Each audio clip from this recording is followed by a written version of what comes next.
سلام. اگه به دنبال تغذیه سالم میگردی که هم طبیعی باشه هم روند درمانی داشته باشه، این ویدیو برای توه. خواص‌های جادویی خرما که فراموش شده. چرا میگن خرما یک وعده غذایی کامله؟ با من همراه باشید. قطعاً این ویدیو خرما رو در رژیم غذایی شما دوباره احیا میکنه. خواص خرما برای سلامتی: دوری از ابتلا به انواع سرطان، سلامتی پوست، افزایش انرژی اثبات شده. میوه‌ای که با طبع گرمش یک وعده غذایی کامل به شمار میاد. خرما سرشار از فیبره. 100 گرم خرما حاوی 7 گرم فیبره. بنابراین یکی از بهترین راه‌ها برای افزایش دریافت فیبر در برنامه غذایی روزانه است. فیبر میتونه با جلوگیری از یبوست به سلامت دستگاه گوارش کمک کنه. با کمک به تشکیل مدفوع حرکات منظم روده رو تقویت میکنه. علاوه بر این، فیبر موجود در خرما برای کنترل قند خون مفیده. فیبر هضم رو کند میکنه و میتونه به جلوگیری از افزایش بیش از حد قند خون بعد از خوردن غذا کمک کنه. به همین دلیل خرما دارای شاخص گلیسمی پایین است.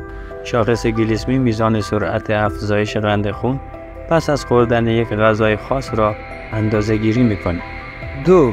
آنتی اکسیدان موجود در خرما از سلول‌ها در برابر رادیکال‌های آزاد محافظت میکنه.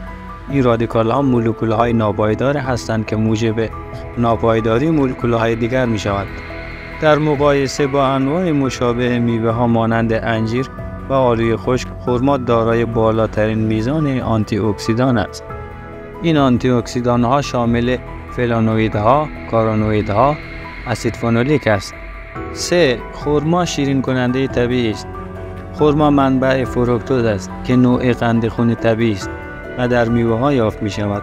به خاطر مواد مغذی، فیبر و آنتی اکسیدان هایی که در اختیار دارد، جایگزین عالی برای شکر سفید به حساب میاد. 4. خرما به سلامت استخوان‌ها کمک میکنه. خرما حاوی مواد معدنی متعددی است، از جمله فسفر، کلسیم، منیزیم. همه اینها به دلیل پتانسیل آنها برای جلوگیری از شرایط مرتبط به استخوان مانند پوکی استخوان است. مصرف خرما به بهبود سلامت استخوان‌ها کمک میکنه. 5. خرما برای دندان‌ها مفیده. وقتی صحبت از خوردن شیرینی میشود، بیشتر آنها برای دندان‌ها مضر هستند. ماده طبیعی خرما به تقویت مینای دندان کمک میکنه و همچنین از پلاک دندان محافظت میکند. خرما میل به خوردن میان وعده‌های شیرین و ناسالم را کاهش میدهد. شکل عنصری فلور به وفور در خرما یافت می شود. فلورایدها برای ساختار دندان به ویژه مینای دندان مفید هستند و به عنوان عامل ضد حفره عمل میکنه. خرما علاوه بر مواد شیمیایی مفید برای دندانهای شما سرشار از اسیدها، فیبر، مواد معدنی مانند کلسیم، فسفر، ویتامین ها به ویژه ویتامین های B2، B1 و ویتامین C است. 6. خواص خرما برای آقایان.